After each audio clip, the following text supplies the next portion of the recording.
Bir olan Allah'ın adıyla ayağa kalk. Bu ölünü diriltmek mümkün değil. Ölümünden 3 gün geçip. Amil, kalk. Kalk ayağa. Ayağa dur, Amil. Ölü qəzavət eləyə bilməz Musa. Qazi sənsən. Hökm ver ki, övladımı azad eləsinlər. Şamun Amil'in qatilidir. Azad yox, edam olunmalıdır.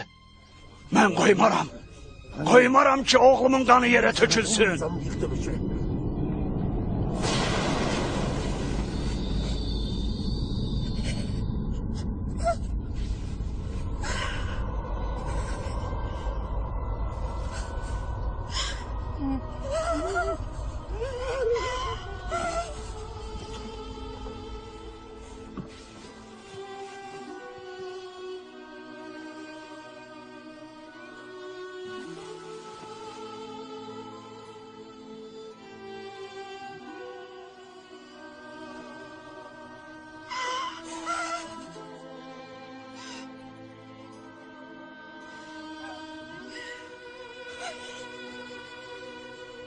Amil, oğlum.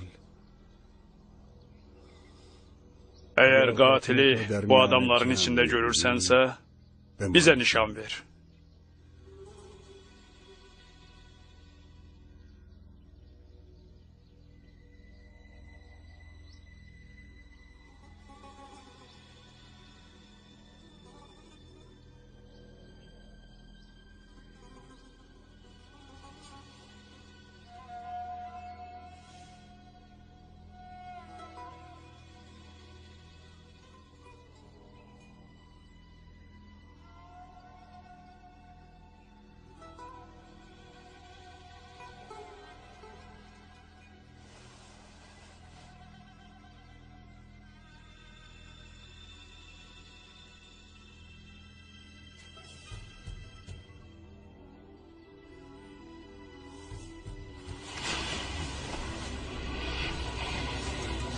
Yalandı! Yalandı! Amil deli olup!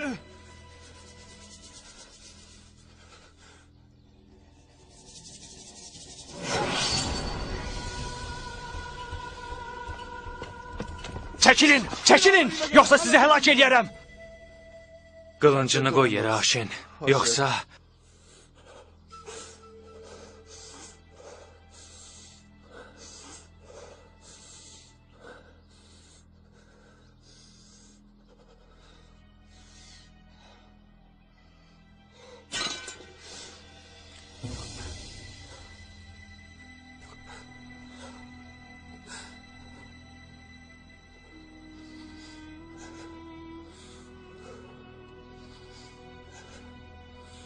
Aşini aparın ve Allah'ın hükmü icra olunana kimi onu həbsdə saxlayın.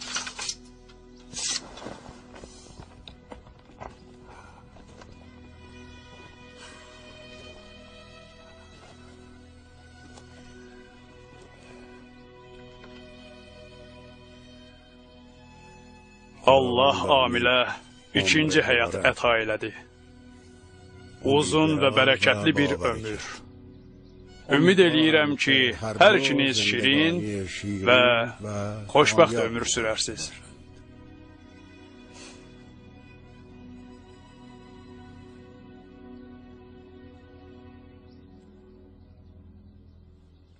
Allah Teala ittihamı sənin oğlunun üstündən götürdü ki, bəlkə bu hadisə ilə imanın möhkəmləndi. Qiyamət günü hamımız bu halda olacağıq. Diriləcəyik və ömrümüzün bütün sirləri aşkara çıxacaq. Və qorxun o gündən ki, bütün yalan və böhtanlar ifşa olub açılacaq.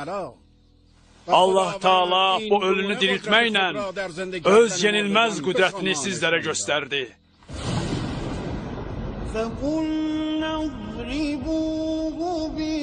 Buna görə də dedik, kəsilmiş inəyin üzvlərinin bir parçasını öldürülmüş şəxsin bədəninə vurun ki, dirilərək öz qatilini tanıttırsın.